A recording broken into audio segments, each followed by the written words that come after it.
On the night of the equinox, I went into the backwoods of our 11-acre lot in a fairly remote area in rural Pennsylvania. I read about doing this kind of thing as long ago as about the year 2000 in John Michael Greer's absolutely crucial book, Monsters: An Investigator's Guide to Magical Beings. I'd been wanting to do a monster hunt of my own based on the book's instructions for a long time, but never got around to it. That night, however, I was determined to do it and do it on my own. I had a camera with me and a flashlight. I was walking and talking, meaning to capture a full recording of my investigation. That didn't go as planned, but I digress. Unfortunately, my flashlight ended up being too weak for the darkness out there, so my vision was pretty restricted. I kept going anyway. At some point, I decided to sit down and just record anything unusual that might come up. I continued to talk into the camera, noting how I was feeling and what I was seeing and hearing. At first, there was nothing out of the ordinary, but after I'd been out there for I'm not sure how long, I started to hear something, and what I heard almost made me panic and run straight back to the house. I was hearing footsteps in the leaves, just outside the light of my flashlight, very close. Just, whoa. And to describe what it actually sounded like, well, it sure as hell weren't no deer or anything else. Even a fox would not have made a noise like I was hearing. I'm dead serious. Having been up there in daylight for years now, as I've said, I know what you hear during the day, and this was not it. For one thing, absolutely nothing comes that close. Nothing in the daylight for sure. And for another thing, whatever was making the footsteps did not sound like an animal. This thing sounded bipedal. It was not on 4 feet. I can only liken it to the sounds a very, and I mean very, small child would make if they were walking around just beyond the range of the light, a mere 2 or 3 feet away. And it managed to stay completely out of range of my light the whole time. Something that sounds like a child walking a mere feet away in the woods in the pitch black?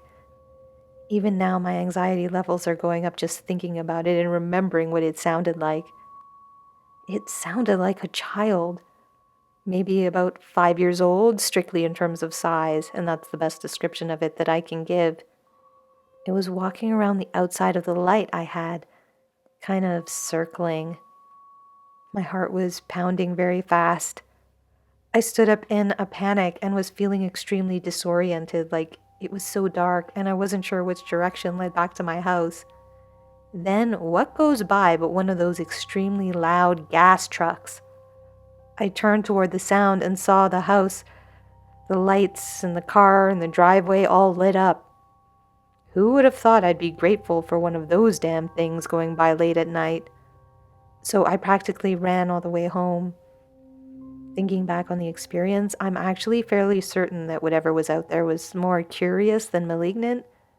But being alone in the pitch black woods with a mysterious someone or something circling just out of sight is a situation so unnerving that I am not overly anxious to repeat the experience.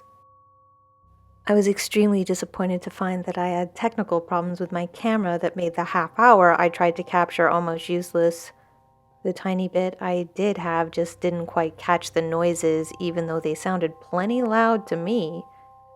I honestly did not go out there knowing what to expect, or expecting really anything in particular, or possibly at all. But was I ever brought up to speed? So to conclude, I'm planning on doing more monster hunts in the future, but still thinking about how best to go about them. I'll be using my old faithful Monsters book by John Michael Greer for sure.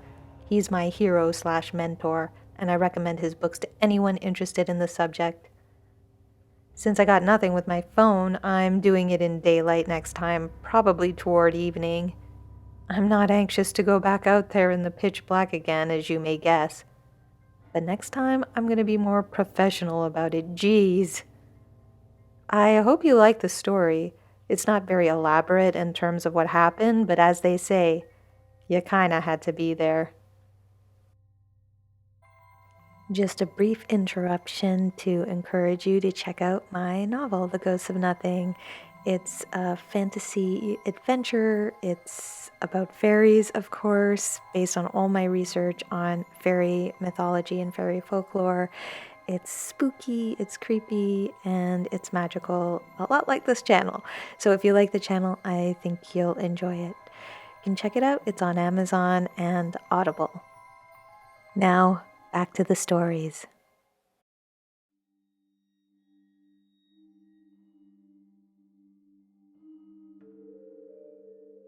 This is long, so please bear with me. I work as a paranormal investigator. My job is to run ghost tours through old cemeteries and the catacombs below them, and sometimes I investigate private residences for people who think their homes are haunted. A few months before this happened, I started seeing owl symbolism everywhere. In dreams, in shops, scrolling Facebook, everywhere, pictures of owls. I didn't think much of it at first. And then one night, I was investigating a private residence. I'd been there for a few hours, documenting everything when I needed some air. I stepped outside alone, and on the fence was an actual owl watching me. We looked at each other for a while. I recorded it. Someone else came outside, and the owl flew away toward the moon. When I reviewed the footage later with friends, they noticed something I'd missed in the moment. The foliage behind it was moving wildly, branches whipping back and forth. But that night had been perfectly still. There was no wind, not where I was standing, not anywhere except around that owl.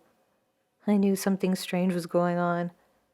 I later decided to do some readings and divination on the experience. From those readings, I got the strong sense that I was encountering something I'd never come across in my years as a paranormal investigator. Something having to do with Fae. I got the feeling I should go to the woods and leave an offering for them. So I headed to Sherwood Forest, where I often go to collect items for magic, balms, blends, etc. Now, I have been going to that particular wood since I was a child, but for some reason, this time, I just couldn't get there. I kept getting turned around, and even when I used my sat nav, it took me somewhere else entirely. I couldn't explain it. But I was determined to leave my offering, so I went to a different wood, also one I've been going to since childhood. This is a wood frequented by dog walkers, but when I got there, the place was deserted. I walked around looking for a place to leave my offering when I noticed a clearing that looked different, for want of a better word. It was lit up, gold and green, and looked tranquil and inviting. To get there, I had to pass through an arch created by the branches of two trees intertwining. I stepped up to pass through and noticed that the arch was fully crisscrossed with spider webs. There were spiders sat in the middle of them.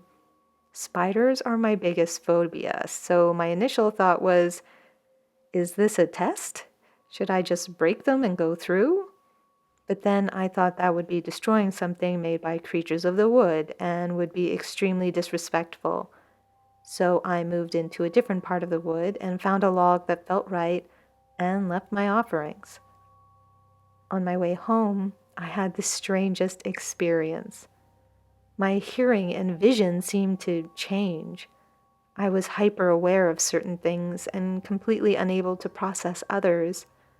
Bikes and cars were passing me on the road, but I couldn't hear them at all. And yet I could hear a mouse rustling in the undergrowth 20 feet away. It was like the volume of certain things had been turned off while others were turned up high. As I moved, I was entranced by everything related to nature. I had to touch every flower, every tree I passed. My senses were completely overwhelmed, like I'd taken something, but I was stone cold sober. The night after that, as I was about to go to sleep, I saw something in my room out of the corner of my eye. When I tried to focus on it, it had gone, but I was able to get an impression of what the thing looked like. It was about 20 to 30 centimeters tall, brown, and looked as if it was covered in feathers. I've seen it again twice, again for milliseconds, and I can never seem to look directly at it. Then strange things started happening, just little synchronicities. A hair clip I lost ages ago appeared next to my foot. A bracelet I do not own and would never have bought was on my desk, the desk I use every day, when I went into my workroom one morning. I've heard my name called quietly a couple of times. I keep feeling a light pressure on my bed at night, like gentle footsteps, and have twice heard a sort of chittering noise in my room when I'm trying to sleep. Nothing about any of this feels threatening, but it also doesn't feel like anything I've encountered before in my years as a paranormal investigator. Sorry, I realize all of this sounds hugely unhinged, but it feels really good to write it all down. I've done a lot of divination since, and it all seems to be leading back to the wood where I left the items, but I haven't had a chance to go back yet. I think fairies are ancient folk that have always been here but exist behind a veil that's rarely opened. In my jobs, I experience ghost activity regularly, but this felt completely different. This experience felt more tangible, encompassed more senses, and I felt no fear at all. I don't know how to explain it other than Fae.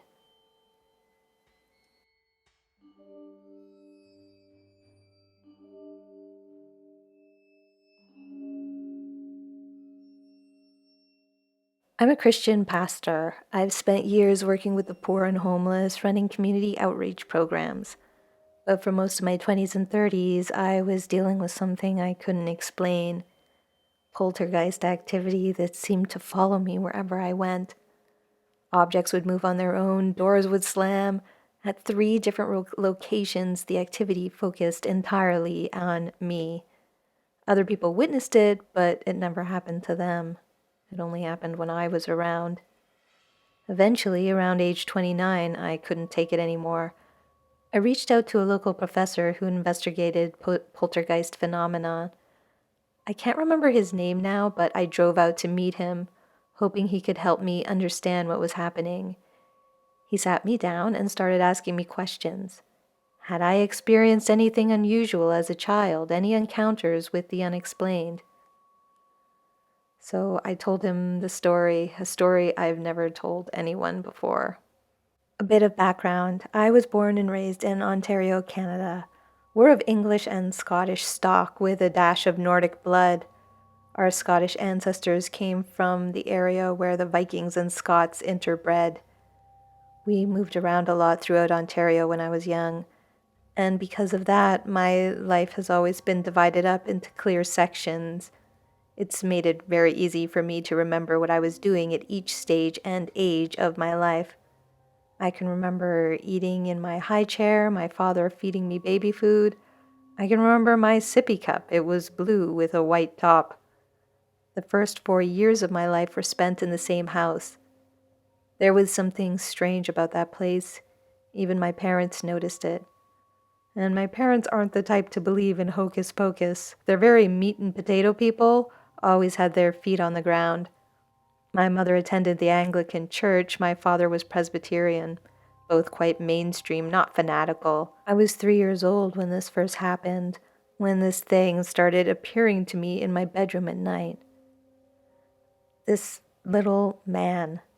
He was about 3.5 inches tall. His skin was a grayish-brown color. His head was slightly elongated, and his eyes had very high ridges around them that bothered me for some reason. He had long sideburns, strange for 1959. No pointed ears, no elf hat, nothing like the fairies in storybooks. He told me his name was Bonnie. At least that's what my mother said I called him. I've always wondered if he actually said brownie, and I, at 3 years old, couldn't pronounce it correctly. So my parents had heard voices coming from my room since I was a baby. It would frighten them so much they would take me out of my crib and put me in bed between them. But by the time I was 3, Bonnie started appearing to me directly. At night, I would pretend to be asleep because I was terrified of him. I could feel him grab my blanket and climb up the side of my bed, little tugs on the fabric as he pulled himself up. It wasn't a fast climb. It seemed like an effort for him. When he reached my pillow, he would walk across it. I could feel his tiny footsteps. And then he'd tell me he knew I was awake. If I didn't respond, he'd pull one of my hairs. It hurt. I'd sit up, and he'd start telling me how bad I was. He said he'd been watching me all day. He called me stupid. He'd list the things I'd done wrong and said he should punish me for it. One night, he brought another little man with him. This one was taller, almost a full inch taller than Bonnie. Bonnie told this man, "This is the boy I've been talking about." Then Bonnie started in on me again, telling me what a brat I was, that I deserved to be punished. The other little man said, "Leave him alone. Stop scaring him."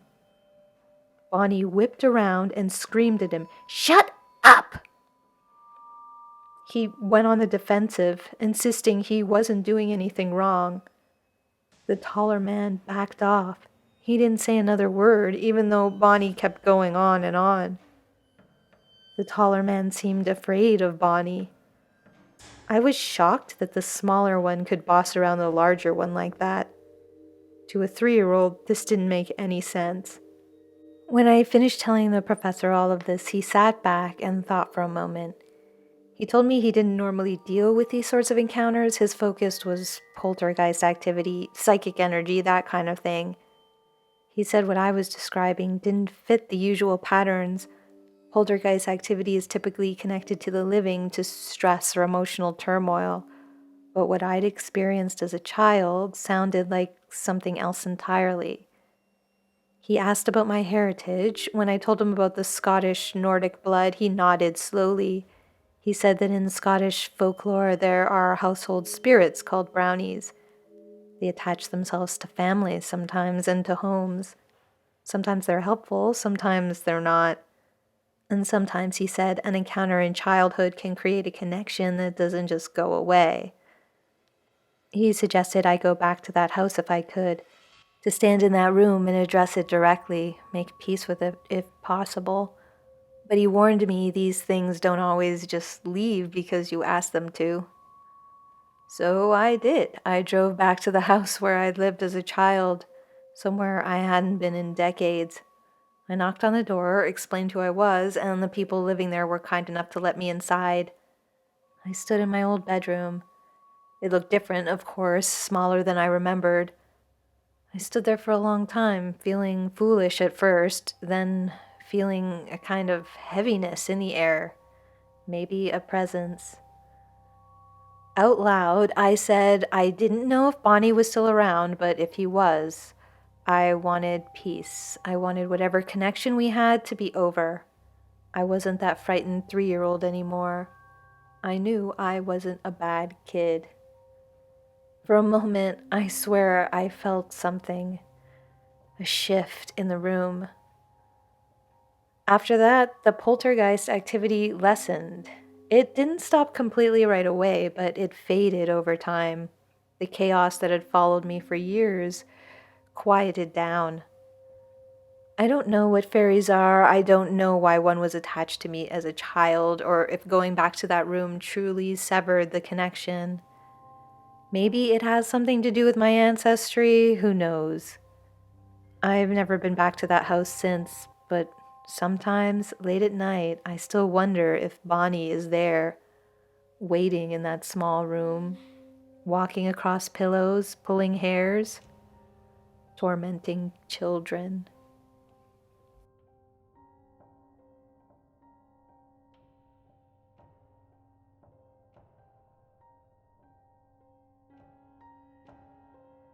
I'm a professor now, but this started when I was a teenager in the 1980s. I've spent my entire academic career studying supernatural phenomena, trying to understand the experiences people report, cataloging them, analyzing patterns. I've investigated countless accounts of hauntings, apparitions, strange encounters, but my interest in all of this began with something I experienced myself. I was around 16 years old, lying in bed one night. Moonlight was shining in through a gap in my curtains, and I was just drifting off to sleep when I became aware of a presence in the room. I looked over toward the shaft of moonlight and saw a woman dressed entirely in white. She had long white hair and wore flowing white robes. Around her head was a pearl crown or tiara, and she was surrounded by a nimbus of white light. She moved toward my bed and placed her hand on my shoulder. Her touch was ice cold. I lay there in complete shock, unable to move, not believing what I was seeing. Then I blinked and she was gone. I tried to rationalize what happened. Maybe it was sleep paralysis, hypnagogic hallucination, some trick of the moonlight. But I couldn't shake the feeling that what I'd seen was real. She came to me again a year later while I was on holiday in Scotland. This time she spoke to me. She said, "Skahach will come to you." I had no idea what that meant at the time. Later, I learned that Skahach was a Celtic queen of Alba, a figure from ancient mythology. She appeared one more time years later, just before my son was born. But I strongly believe in retrospect that that first visitation triggered something in my life. Over the next 34 years, I've had more than 50 encounters with various entities. Men in black cloaks, black dogs, hybrid creatures, myths, strange old women. And these experiences all led me into my current academic field. But as an academic, my logical mind constantly asks, where do these experiences originate? Are they psychological, neurological, or is there something else going on? Could a layer of reality exist that we don't fully understand? I don't have a rational reason for saying this, but I think that white lady who visited me was the fairy queen herself. And I think she marked me that night when she touched my shoulder, marked me so that I could see things that most people can't.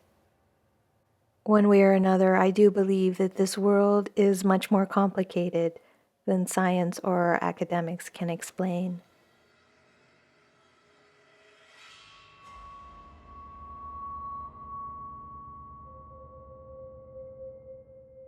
When I was in my late teens, I got into doing amateur paranormal investigations. One of my friend's aunts had recently moved into a place that she thought was haunted, so we were invited to check the place out. I went over with a couple of friends and she started giving us the tour. Nothing out of the ordinary at first, but then she took us into the basement. The lighting was awful down there, really dim. In one corner, someone had clearly dug out part of the foundation, maybe to grow weed at some point. We all kind of laughed about that.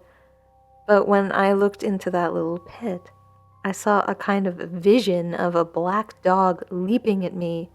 I mean, it came at me full force. I jumped back hard, but the thing vanished. I was shaken after that. I've seen shadow figures and weird manifestations before, so I tried to brush it off. We went back upstairs into the living room, just talking about unrelated stuff. I glanced at this old iron heating grate on the wall, kind of decorative, about a foot square, and I saw movement. And I swear to you, I saw a small, furry man looking out through the bars. His hands were gripping the grill like he was peeking out at us. When he saw me looking back at him, he let go and disappeared back into the vent. This wasn't like the dog. This wasn't like a vision or just like a shadow figure. This thing looked corporeal, solid. I told the others right away, but none of them saw it. Then just a few minutes later, I saw something else. This time a full apparition. A woman in a blue dress was standing in the corner of the room, pale but solid. I pointed her out right away, but I was the only one who saw her. She had vanished before everyone else turned around. But when I described her to my friend's aunt, she didn't even flinch. She asked, "Did she look like such and such?" and described the woman exactly as I'd seen her. Apparently, the lady in blue had been showing up for a while. Now, normally I chalk this up to a classic haunting, the woman in blue especially, but the small furry man and that black dog, that didn't feel like ghost activity. The black dog was big, I guess the size of a German shepherd, but more wolfish. It felt aggressive, like it wanted to come at me. And the little man, he's the ones that stayed with me the most clearly. He was only about 10 inches tall, kind of hunched, covered in thick, dark brown fur. Not cute. Not like a garden gnome. He had this intense energy, curious, mischievous, but not friendly. It just didn't match any ghost lore I know. It felt closer to fairy stuff, the kind of thing you hear about in folklore. The black dog, the small beings in the walls. That's what I was thinking it was. So I told my friend's aunt she might want to try leaving out some honey or cream as an offering. Just a respectful gesture. She did, and said things settled down quite a bit after that. Less movement, fewer sightings. I admit I still think about that case even years later. Most of the time I deal with spirits, but what happened in that house, it wasn't dead. It felt other.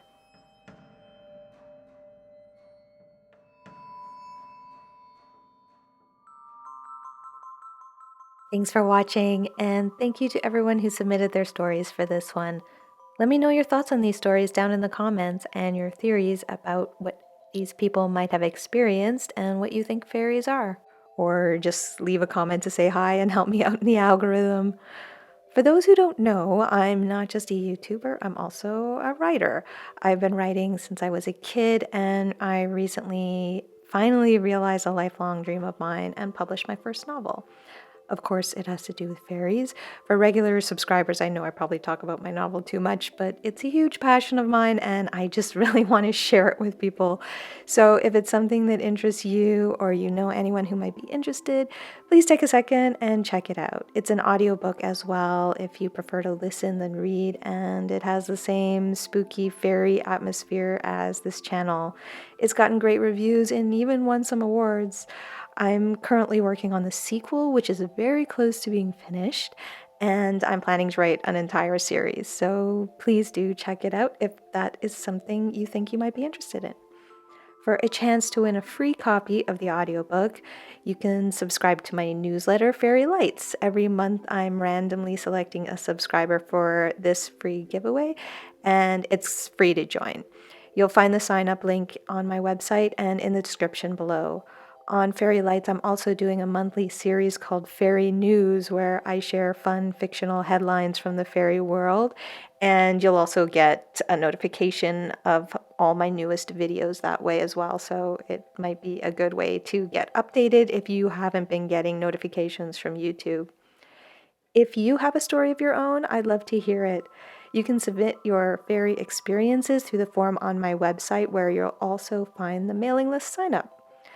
A huge, huge thank you to all my supporters on Patreon, as well as everyone who joined as a channel member, made a one-time donation through PayPal or Ko-fi, or subscribed to the paid version of my newsletter.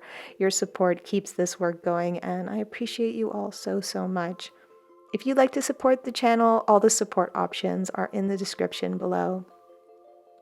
If you enjoyed this video, please leave a comment, like, share, and subscribe if you're new. This really helps the channel grow. And please take a second to hit the bell because YouTube is not always giving notifications, so it's really a good second step to hit the bell. And until next time, this has been a visit from your scary fairy godmother.